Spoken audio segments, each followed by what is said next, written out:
All right, folks, Andrew Bobros here. I want to talk about John Johnson the third and why we haven't signed him, how this team's going to be changing a lot in 2024, why this is the year for the Chargers to actually get a Super Bowl run. So, guys, let's get into it. Bull Bros! Again, Andrew Bobros here. Like and subscribe if you do enjoy the content. So, let's get into it. I want to talk a little about Brandon Staley again. Love Brandon Staley to death. You all know this. I love him. I think he's great. I think he's a great leader. He's everything you want as a head coach, right? Good leader, very smart. I think we're going to see some interesting things moving forward with him defensively as well. But let's talk about John Johnson, and let's talk about how this team is really going to be changing dramatically moving into this next season, right? So Daniel Popper specifically talked about we have $12 million left over. Well, why haven't we signed John Johnson, right? I think it's not only this year, it's next year. That's the conversation, right? Currently, we are $60 million over the cap next season. Folks, $60 million over the cap. We got some big contracts. Now, it's important because we just signed a fifth year of Justin Herbert, $29.5 million. That's a cap hit in 2024. Now, we probably will not pay him that. We'll probably restructure his contract at some point whenever Burrow signs, and we'll do something off of that as well. So, but there's a lot discussed, right? And I think the reason why we have not signed John Johnson up to this point is the fact that he is going to be expensive, right? And he wants a big, I think the Browns paid him close to $13 million a year. Well, you say, well, math works. We could get him now, maybe a one-year contract. Yeah, that could all happen. So we'll see how that plays out, right? But again, a lot of these players don't want a one-year contract. They want a 2-year or 3-year contract. Look at Austin Eckler. That's what he wanted as well, too. He wanted more money, longer contracts, guaranteed money, right? That's what all these players want. I understand that. Makes sense. That's what they want financially. But is it right for the team? Again, we are $60 million over the cap in 2024 as it stands today, folks. Today. So, like normal human beings, if you ain't got the money, guess what? You don't spend money, right? And that's where we're at. That's the reality of normal human beings like you and I, right? But NFL teams tend to try to restructure things. Now, again, you can always argue we can restructure, do all kinds of different things. You're exactly correct. Okay, you're 100% correct. But I'm going to talk about a few Chargers that I think will most likely not be on our team in 2024. I know it's going to break people's hearts. It breaks my heart when I think about it, but it's something to discuss. Also, something to preface our discussion on Saturday as well, because I do think this conversation is extremely relevant. So, first guy on this list, Kenneth Murray.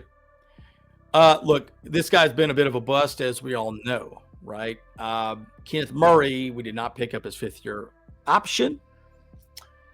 So this is why I think the argument is that most likely Deion Henley will step into this role and take over Kenneth Murray's spot, and Kenneth Murray will no longer be a Charger next season. Now, anything could happen, right? He could completely turn into an absolute savage this season. Maybe being next to Kendricks, wakes him up. Maybe he's figuring something out wrong. Who knows what he's doing, right or wrong or whatever. But when I look at him on film, man, he's just not in the right place at the right time. He's just he's had flashes of brilliance, but with what we gave up to get him, he has not paid out, right?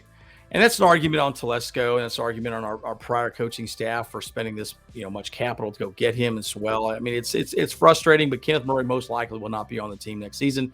We all know this, but it's an interesting discussion point. Next on that list is Austin Eckler. Folks, we all love Austin Eckler. There is no conversation where we do not like Austin Eckler. We think Austin Eckler is the man. He's the man. He is the man.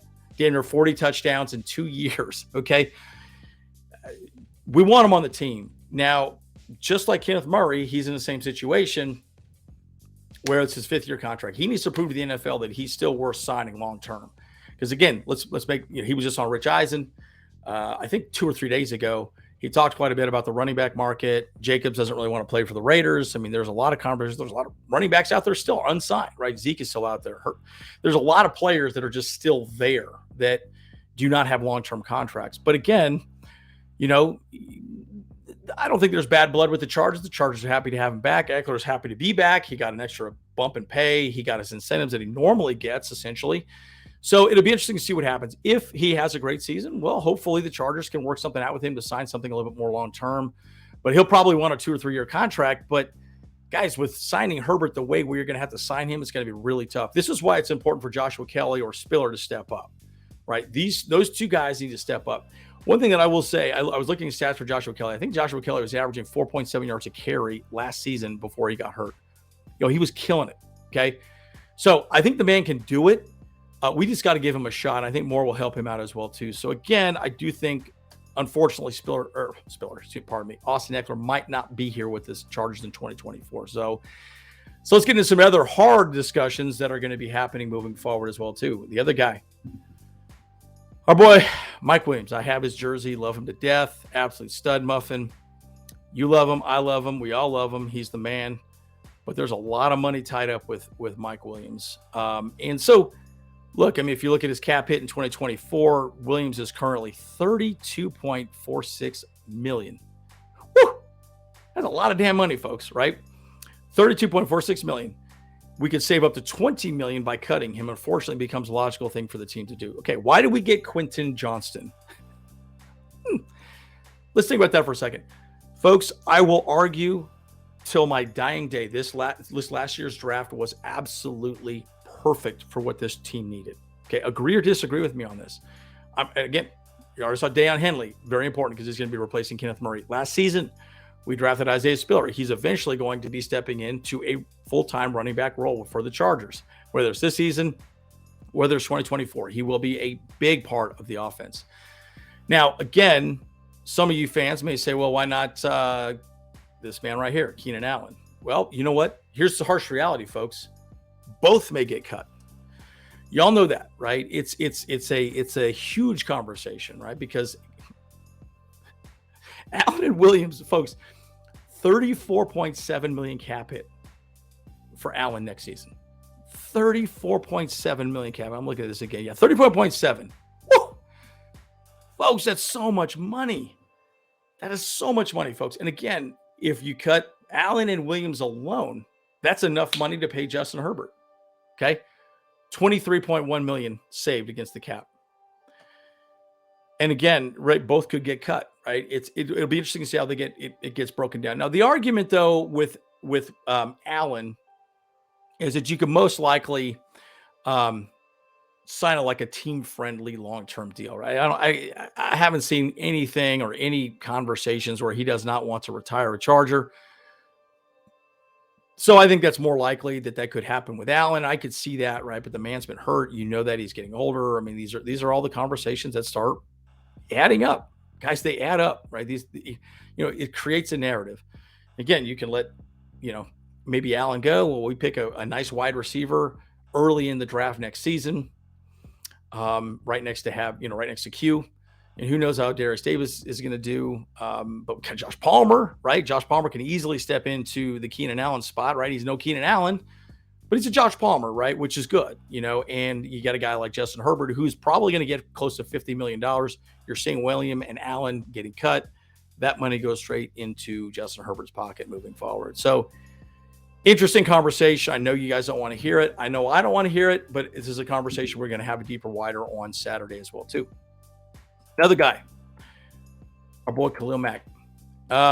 Look, I love Khalil Mack, man. I think this guy's an absolute stud. I truly believe there's 100% possibility he's going to cut Mack next season. I don't see him staying with the Chargers. There's no chance, right? I mean, if you look at how much money we're paying him, Khalil Mack, $38.5 million. Woo! That is crazy money, folks. Again, you're going to save around $23.25 million against the cap. Who knows? We can still restructure. These are all conversations where we could restructure. We'll see what happens. But again, the argument is, well, why did we? Who's our second pick? Tuli Pelotu. Okay, he's going to step in and take over Mack's responsibilities next season. Hopefully, has a great rookie season. We'll have to take a look at it. But bottom line, that's why Tuli's so important. Again, it gives us another opportunity to pick up another edge rusher, another wide receiver next season in the draft, or at the end of this year's upcoming draft in 2023. So, again, this is why I think the draft was so perfect. It's so strategic. It's perfect. It makes a lot of sense because you guys, we are going to be paying Justin Herbert a ton of money moving forward. And now another guy you're probably not going to want to hear and see is this man right here, Joey Bosa.